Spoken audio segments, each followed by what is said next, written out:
Okay, y'all, got the cross member on my Gbody. Got my banjo fittings on, so it worked out. You can see, not near that tunnel now. That's the rear. Yeah, you can see up front. Got a twist tie right there. You can see I got plenty. You can see where I was hitting at first. Got plenty of clearance now. You can see I was trying to get clearance. I was hitting it right there. You can see right there.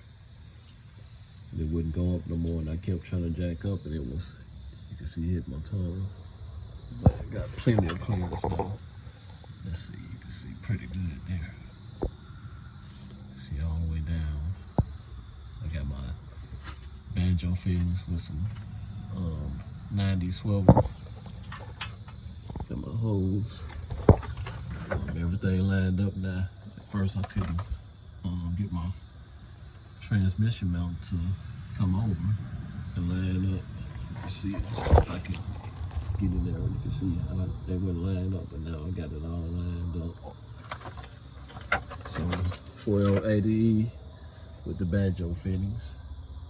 See, it good in there. Time to continue. Stay tuned.